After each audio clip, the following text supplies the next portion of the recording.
comienza el espacio con información sobre temas jurídicos. Derecho a la radio. Con el análisis, la voz y el enfoque de especialistas en el derecho, la aplicación de la justicia y el respeto a los derechos humanos. Derecho a la radio, donde el ejercicio de la justicia es el ejercicio de la libertad.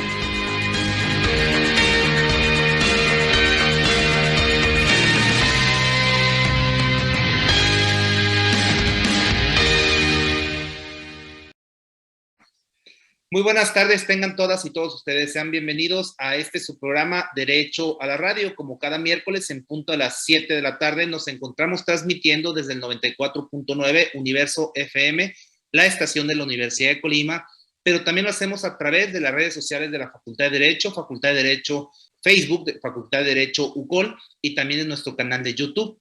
Y bueno, como cada programa le damos la bienvenida a nuestra amiga Bárbara Mancera. Hola Bárbara, ¿cómo te encuentras?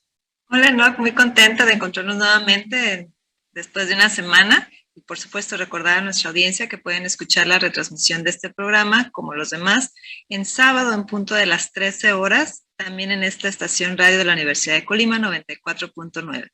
Y el día de hoy vamos a abordar un tema muy interesante, es el tema, además de complejo y actual, es el tema de la delincuencia organizada.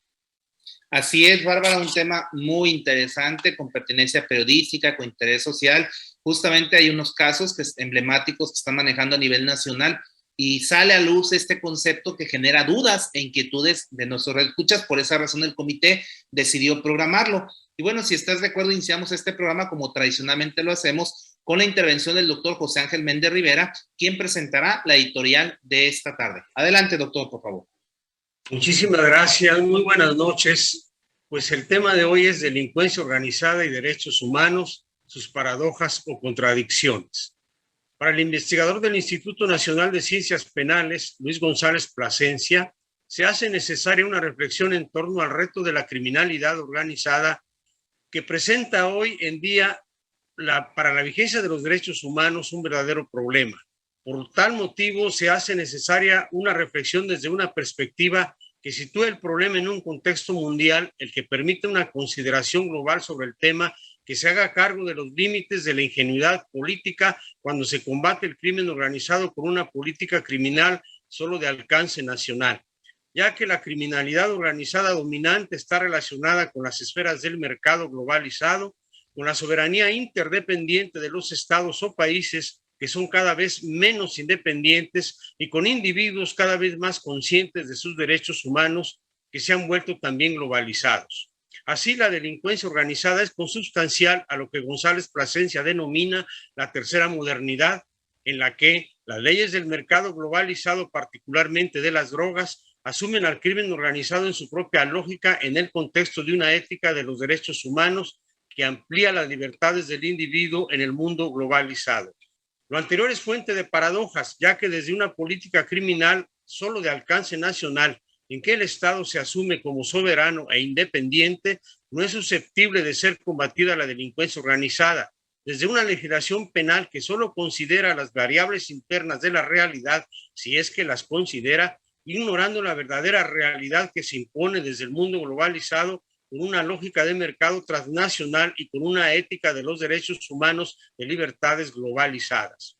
Ante las paradojas, según el autor citado, quizá haya que desplazar parcialmente al Estado y buscar la solución en el individuo y en la sociedad civil, que son quienes pueden en todo caso poner un límite al mercado de las drogas en cuya dinámica se mueve el crimen organizado, lo que significa un replanteamiento radical desde el contexto de los derechos humanos y de las libertades que son consubstanciales como esencia de una cultura de consumo libre, responsable y justo en un mercado de drogas legales, controladas y de una política antes humanista que criminal. ¿Y usted qué opina? Muchas gracias por su atención.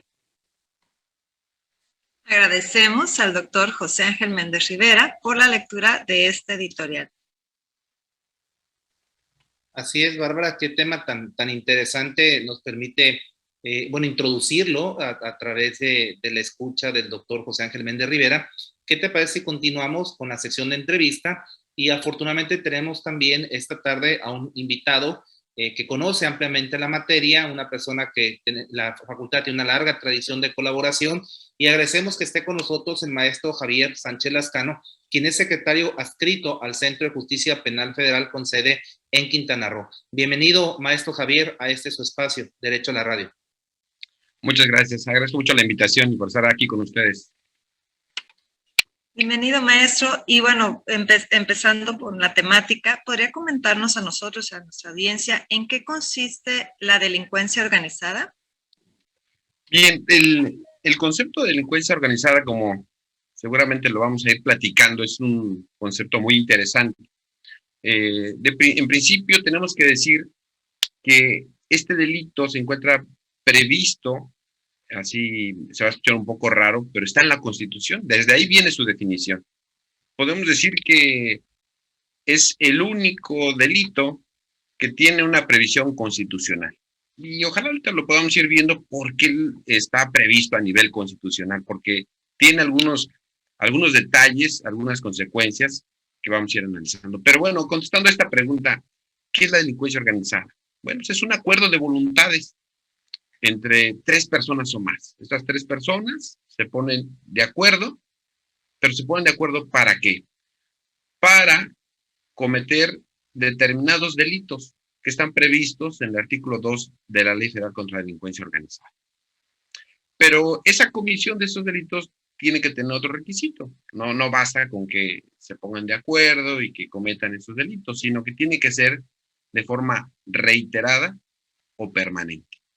¿No? A nivel constitucional se dice que la delincuencia organizada se entiende como una organización de hecho. Es decir, muchos de nosotros pensamos que el acuerdo es algo escrito, ¿no? A veces dicen, es que no hay contrato, porque no, lo que dice la Constitución es que es un acuerdo de hecho.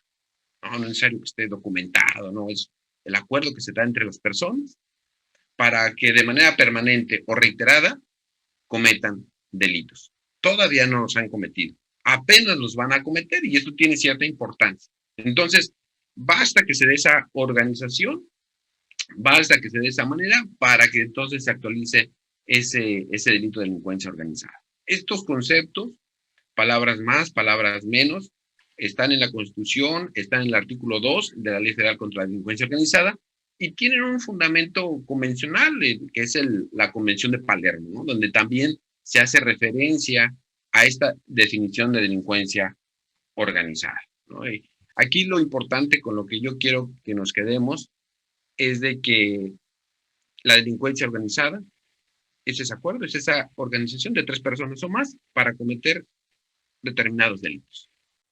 Ahora, justamente a partir de esta última aseveración, maestro Javier, ¿cuáles serían los principales delitos que están justamente vinculados con la delincuencia organizada? Bien, y esta es la parte más interesante. ¿Por qué la parte más interesante? Porque la Constitución dice que la ley va a determinar esos delitos.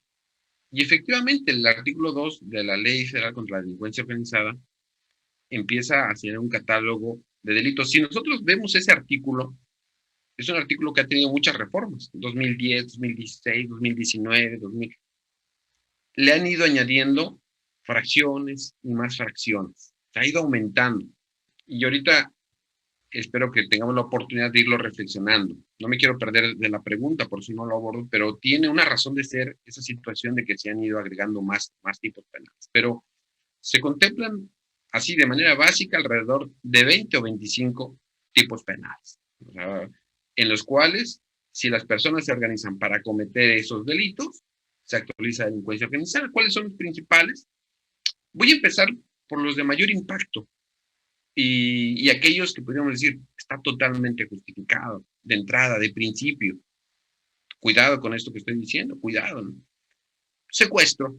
Entonces las personas se organizan para cometer secuestros de manera reiterada y permanente, delincuencia organizada. Nos parece muy lógico, ¿no? Nos parece, seguramente nuestra audiencia va a decir, perfecto. Delitos contra la salud, ¿no? Tráfico, delitos contra la salud, trata de personas, ¿no? Perfecto. Entonces, son los delitos de mayor impacto y que seguramente nuestra audiencia dirá, nos parece muy bien que no dejemos que esas personas lleguen a cometer los delitos, que basta que los detengamos desde que se organizan Desde ahí está muy bien. Pero hay otros tipos penales, operaciones con recursos de procedencia ilícita, delitos contra el medio ambiente, defraudación fiscal. Y bueno, eso ya nos está llevando a otro tipo de panoramas, a otro tipo de aspectos. Y por ejemplo, yo me quiero enfocar un poquito, si me lo permiten, para que nuestra audiencia vea lo peligroso que es el tipo penal de delincuencia organizada. Por ejemplo, operaciones con recursos de procedencia ilícita. No lo vamos a hablar a fondo, pero quiero señalar que se suele vincular mucho la delincuencia organizada con el delito de operaciones con recursos de procedencia ilícita. Y bueno, seguramente nosotros hemos visto a muchas personas que han sido procesadas y se han mediatizado el tema de que esta persona fue encarcelada, está siendo procesada por operaciones con recursos de procedencia ilícita. Y aquí hay un tema muy importante y me parece que la lógica de nuestro auditorio nos va a ayudar mucho, porque para que haya este delito de operaciones con recursos de procedencia ilícita, lo primero que tiene que haber es recursos de procedencia ilícita, recursos ilícitos, ¿no? Y entonces, ¿cuáles son esos recursos ilícitos? Bueno, aquellos que yo obtengo por la comisión de un delito. El que compra y vende drogas, pues ese recurso es ilícito. Y si con ese dinero va y hace operaciones, compra casas, no tenemos la menor duda que el origen de ese dinero es ilícito. No pasa, eso nos queda claro.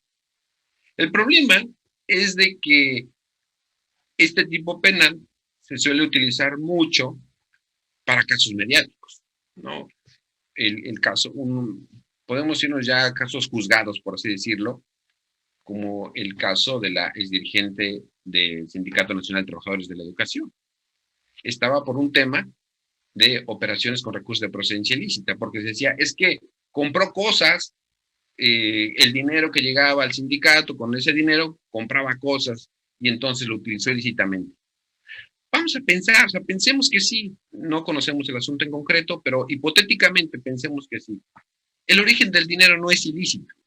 ¿Por qué no es ilícito? Pues porque viene de las mismas arcas del Estado. El Estado es el que está proveyendo el dinero. O sea, el decir que quien hace mal uso del dinero que llega a las instituciones, de alguna u otra manera, no estoy diciendo que esté bien. Lo que estoy diciendo es de que decir que utilizar mal ese dinero es operaciones con recursos de procedencia ilícita, es decir, que el Estado comete delitos para hacerse de dinero, lo cual es absurdo, lo cual es ilógico, no corresponde, ¿no?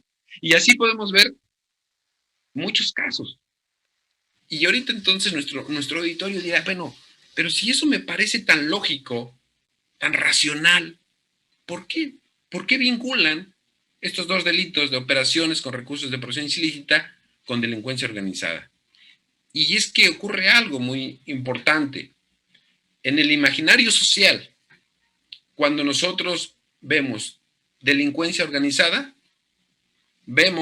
nos imaginamos, vemos a una persona que comete de los delitos que en un principio le señalé. ¿Recuerdan cuando hablábamos secuestradores, trata de personas? Entonces, ¿qué pensamos? ¿Qué hay en el imaginario social cuando ve un secuestrador? Es un enemigo del Estado. Hay que ir contra. Y yo estoy de acuerdo. Pero entonces, ¿qué es lo que se hace? Entonces empezamos a vincular delincuencia organizada con ese tipo de delitos, ¿no? Y eso nos ayuda mucho, nos permite visualizar algunos aspectos muy importantes que tiene este delito, ¿no? Y lo mismo pasa hoy en día con otro tipo de casos que se mediatizan y lo que se busca es que veamos enemigos en quienes realmente no lo son. Gracias. Maestro Javier, bueno, para algunos penalistas, por la manera en que está redactado o tipificado el delito de delincuencia organizada, consideran que no constituye un tipo penal de resultado objetivo, ni concreto, ni abstracto, pues pareciera que se basa principalmente en la conducta subjetiva de los sujetos activos, que fue uno de los elementos que usted señalaba en la primera de nuestras preguntas.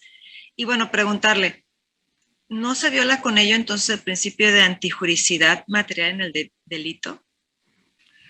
Sí, una pregunta muy interesante y al respecto quiero decir que me gustaría que nuestra audiencia comprendiera en términos muy simples qué es la antijuridicidad material. Brevemente voy a decir que hay dos tipos de antijuridicidades, la formal y material. Dirán, ¿qué es la formal? La formal es cuando yo hago una conducta que va en contra de la norma, en contra de la ley. Un ejemplo muy claro es, la norma me dice, no tienes que privar de la vida a otro, no debes de matar. Entonces, cuando yo voy en contra de esa norma, y hay una antijuridicidad formal. Ahí ya por el simple hecho de contrariar la norma.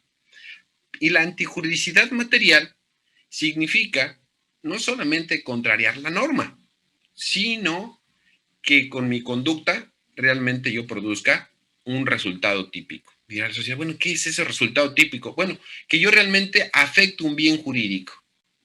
La norma dice, no tienes que matar, pero si además de eso se da la pérdida de una vida, de una persona, ahí está el resultado material. En este caso es muy sencillo, es muy claro, es muy obvio, ¿no? Y esto tiene un objetivo, tiene una razón de ser. Tenemos que limitar el poder del Estado.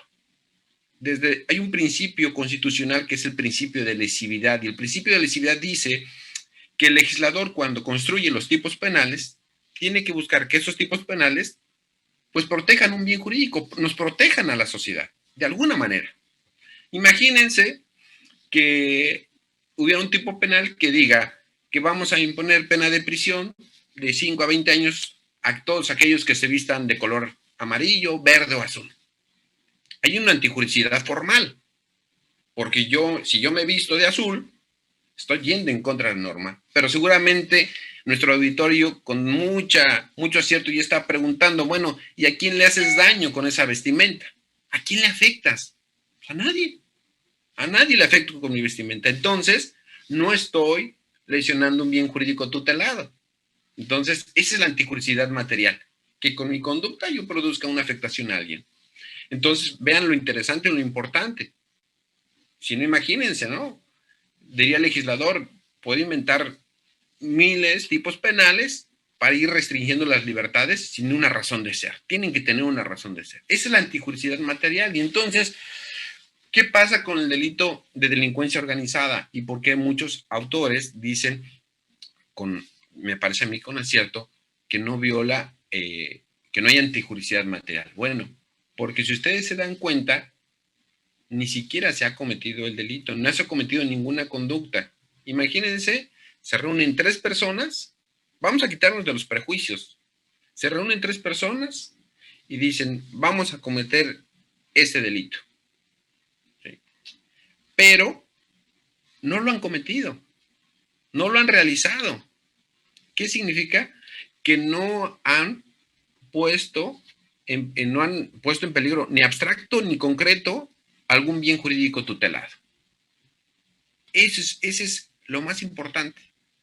No se ha puesto en peligro. Entonces, al no ponerse en peligro, me parece que no está existiendo esa antijuridicidad material. Lo que bien dice, esta es una característica del derecho penal del enemigo, donde se sanciona cuando ni siquiera existe alguna lesión o alguna puesta en peligro abstracto o concreto. Es muy distinto, por ejemplo, la persona que lleva un arma de fuego. Hay un peligro concreto, porque esa persona saca el arma y dispara, y entonces ahí sí hay un... Pero en este caso, ni siquiera hay un peligro abstracto, porque incluso los tipos penales que pueden realizar son precisamente de peligro. Entonces, es el peligro del peligro. Entonces, básicamente, lo que ocurre en estos casos es que es un derecho penal de autor. ¿Por qué es un derecho penal de autor? Porque no estamos castigando a las personas por lo que hacen, sino castigamos a las personas por lo que son. Y debemos tener mucho cuidado. ¿Por qué tenemos que tener mucho cuidado? Porque, bueno, el nazismo tuvo su origen en eso, en castigar a las personas por lo que son, no por lo que hacen, ¿no? Y ya la Corte ha dicho que nuestro derecho penal es un derecho penal de acto y no de autor, ¿no? Entonces, eso es muy, muy importante considerarlo. Ahora, maestro, antes de cerrar esta sección de entrevistas, nos queda espacio para una pregunta más. Y es justamente si en el contexto de la legislación penal de otros países está tipificada la delincuencia organizada. Sí, bueno, en este sentido, es importante señalar que hay la Convención de Palermo que define el tema de delincuencia organizada, y entonces todos los países que se han ido sumando a esa convención, de alguna manera, por ejemplo, con palabras más, palabras menos, han adoptado esa definición, ¿no? Por ejemplo, el artículo 570 del Código Penal Español, pues básicamente señala precisamente la delincuencia organizada o la organización criminal como la agrupación formada por 2 o 3 o más personas con un carácter estable o bien definido, que de manera concreta y coordinada se reparten diversas tareas o funciones con el fin de cometer delitos.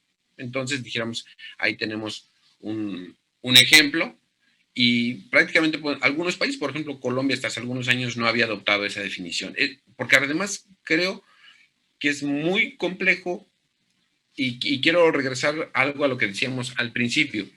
A mí me parece que el hecho de que esté en la Constitución la definición de delincuencia organizada, que me parece que es el único delito que está definido a nivel constitucional, precisamente es por todos estos detalles, por todas estas cuestiones. Porque la forma de garantizar en que una disposición o no se declare inconstitucional es incluyéndolo en la Constitución, ¿no? Porque ha dicho la Corte que lo que está en la Constitución no puede ser inconstitucional. Ya hace algunos días hacía algunas observaciones algún ministro de la Corte donde ya cuestiona este tema de que no por el simple hecho de que algo esté en la Constitución es constitucional, y me parece muy interesante esa perspectiva. Bueno, pues el tiempo lamentablemente se ha agotado. Agradecemos al maestro Javier Sánchez Lascano. Recordemos, él es secretario adscrito del Centro de Justicia Penal Federal de Quintana Roo. Muchas gracias, maestro. Muchísimas gracias a ustedes, y como siempre, ahí es un placer estar con la Facultad de Derecho, y la verdad es que para mí siempre disfruto mucho este tipo de conversaciones. Agradezco mucho la invitación y la atención. Derecho a la radio, donde el ejercicio de la justicia es el ejercicio de la libertad. Continuamos en breve.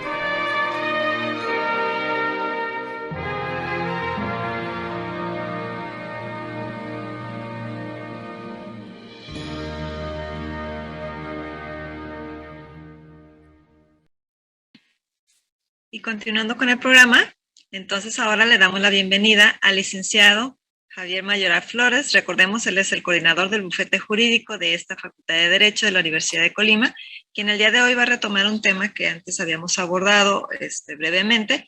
Es el tema de conflicto ante instituciones de crédito y de autofinanciamiento. Bienvenido, maestro. Hola, maestra, buenas tardes. Buenas tardes a nuestro auditorio, doctor, buenas tardes. La verdad es que se ha retomado este tema porque nuestros usuarios han incidido en saber qué hacer ante estos conflictos que se dan ante estas instituciones, dígase bancos, afores o las autofinancieras, que a veces están en auge y que dicen después de que se dan situaciones desconfiamos, ¿no? En ese sentido hemos retomado algunas de las interrogantes que nos han hecho llegar los usuarios. Ahora, una pregunta evidente, licenciado, sería ¿cómo pueden resolverse un conflicto justamente que se presenta ante una institución, ya sea de crédito o una empresa de autofinanciamiento? Bueno, aquí habría que considerar que tenemos la instancia judicial, el acudir con un juez, porque estos actos derivan de un contrato. Evidentemente podemos concurrir ante una autoridad jurisdiccional a hacer valer ese contrato.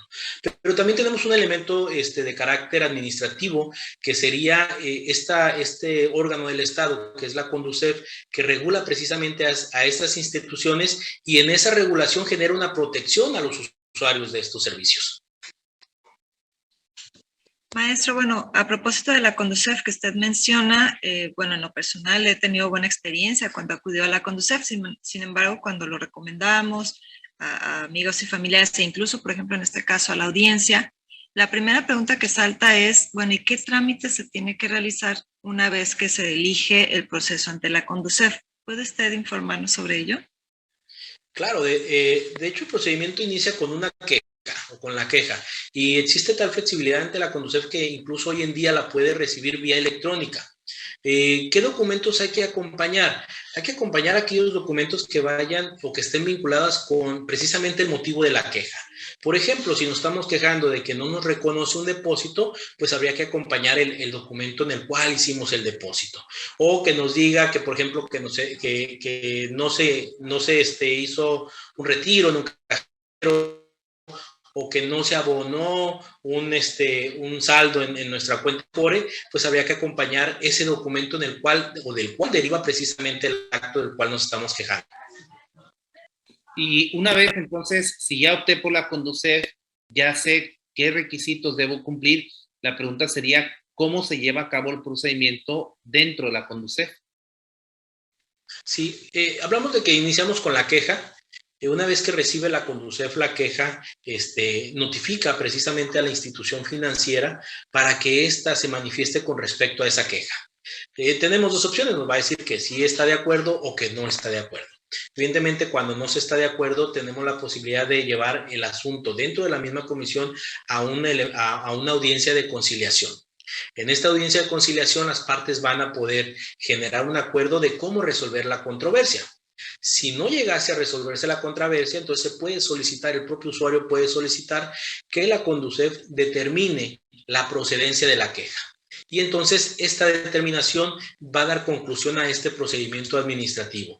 Si está determinando que la institución tiene responsabilidad, le va a emitir una determinación en donde hay que cumplir una sanción o en su momento resarcir el daño causado al usuario. Escucho de lo que comenta, entonces primero hay como un proceso de conciliación, en caso de no, entonces ya hay como una resolución por parte de la Conducef.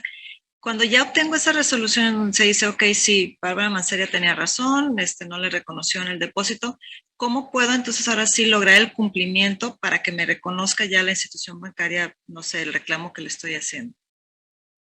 En un momento determinado, si no lo cumple voluntariamente, porque sería la primera pauta de cumplirlo voluntariamente. Entonces estaríamos hablando que con este documento, con esa determinación, podemos concurrir ante un juez. La diferencia de concurrir en esta instancia ante un juez radicaría es que la determinación tiene una condición de un documento de crédito. Es decir, mi procedimiento sería mucho más abreviado, incluso yo podría tener la oportunidad de poder garantizar el pago de esa sanción que se emitió. Ahora, si alguna persona, a partir de lo que he escuchado, el licenciado Mayoral, tuviera necesidad de recibir asesoría o tuviera algunas otras inquietudes que plantear, ¿podría acudir al bufete jurídico para recibir asesoría? Claro que sí, de hecho, incluso hemos tenido la oportunidad de acompañar a algunos de los usuarios a realizar esta queja de manera virtual, en donde precisamente se le acompaña para presentar la queja, establecer cuáles requisitos son los que necesita acompañar y que tenga una secuencia de procedimiento idóneo. ¿Qué necesita? Pues es acudir a nuestras instalaciones en la Facultad de Derecho o comunicarse vía telefónica al 312-31-610-71 o enviarnos un mensaje vía redes sociales. Esto permitirá poder entablar una reunión con el usuario y poder indicarle cuál es el procedimiento a seguir y cómo poder resolver ese conflicto que se está presentando. Pues qué aspectos tan interesantes. Gracias. Reconocemos el trabajo y agradecemos la participación del licenciado Francisco Javier Mayoral Flores por estar con nosotros en este programa. Muchas gracias, licenciado. Qué interesantes temas hemos retomado hoy, maestra Bárbara Mancera, delincuencia organizada, y esos conflictos tan cotidianos que se dan con instituciones de crédito y que muchas veces no se sabe hacia dónde acudir. Sí, sin duda, el primero de los temas, el tema de delincuencia organizada, pues fue bastante esclarecedor. No basta nada más la asociación de personas para delinquir, sino que se tiene que cumplir con este catálogo de delitos, ¿no?, que viene en la ley. Y sobre el tema de la Conducef, pues sí son problemas que en el cotidiano suelen ocurrir. Cualquiera de nosotros podemos tener alguna inconformidad, ¿no?, con los servicios bancarios.